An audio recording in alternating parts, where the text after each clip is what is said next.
Hi everyone, it's Gabriella Gustinelli with Berardi Immigration Law. For those of you who know, our firm is located right in Buffalo, New York. So we get the question all the time from Canadian individuals, how can I become a green card holder of the United States? So guys, this video is for you today. Jumping in at the top spot for the easiest and best way to get a green card is going to be through family, whether it's through a spouse or through a parent, child, or sibling relationship where the petitioner is a U.S. citizen or a U.S. green card holder. This is generally the surefire way that you're going to get a green card. Now, processing times might vary depending on the type of relationship to the petitioning individual. A brother or sister is often going to take a lot longer than a direct spousal relationship would take to get the green card. But at the end of the day, it'll get the benefit request that you are looking for. Jumping in at the top two spot is going to be PERM-based green cards. Now, PERM is the concept that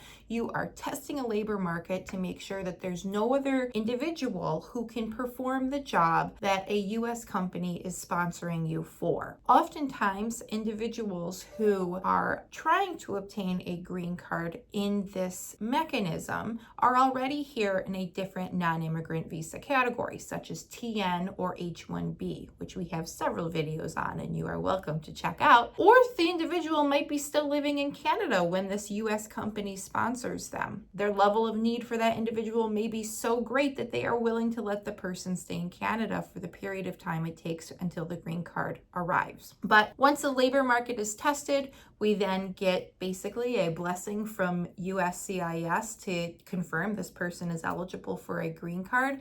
And in fact, the green card can be issued for them and they are set and they can live in the United States thereafter on a permanent basis. And taking the top three spot, we are going to talk about all those jobs for all you entrepreneurs out there or all you individuals who work for multinational corporations. If you own a company in Canada or work for a company in Canada and you start a new operation in the US, or you might already have an existing operation in the US and you want to transfer that either yourself or one of your employees to the United States, you or the employee is eligible to obtain a green card based on this intra-company transfer, so long as you or the applicant is holding a managerial position. They must have held that position in a managerial capacity in Canada and continue to do so in the United States. Intra-company transferees on an L1 basis can often include those with specialized knowledge. Multinational manager green card category, which we call the EB1C, you are not eligible for this category if you do have an L1B as a specialized knowledge individual. This is only for individuals in the US who hold an L1A. And in those situations, I like to see that that's going to be a viable option so long as you have a company in Canada with numerous employees and in significant revenues, and the same in the United States. Unless and until that is true for both the company outside the US and inside the US, the multinational manager petition wouldn't be a viable option.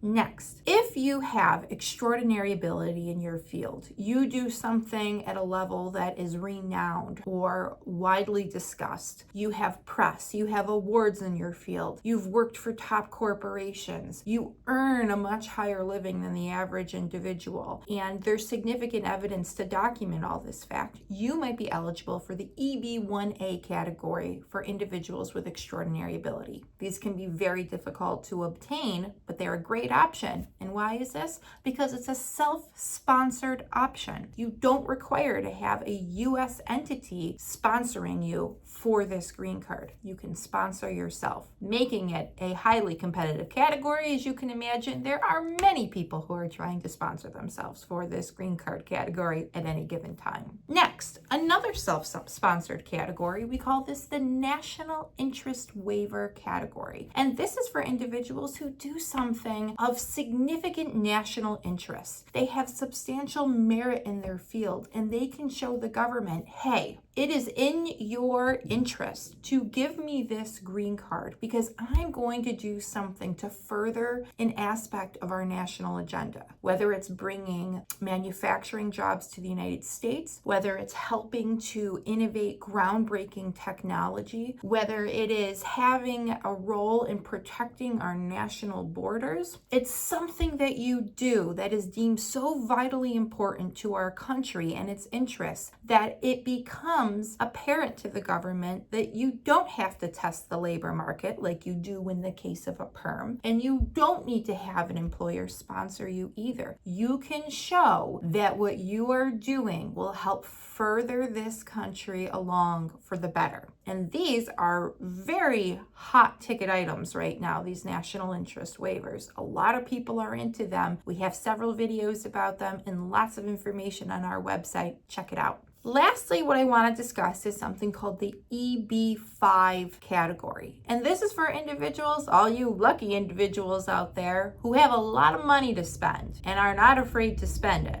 Essentially, the concept behind the EB5 green card is that you are in a position to invest significant funds into the United States, hundreds of thousands to $1 million or more in a United States entity, so long as you have a robust plan for how doing so will also help create significant jobs for the region in which you are going to be putting this business. This is a category we don't see all the time, but people really do them, and they might be a viable option for you if you're in the position where you're able to disseminate funds of that size. So you guys, that is the 6 most common ways to become a green card holder as a Canadian, and we hope that there is an option available to you somewhere in that list. If you have any questions or would like to discuss this further, don't hesitate to reach out. We'd be happy to help. Take care, guys.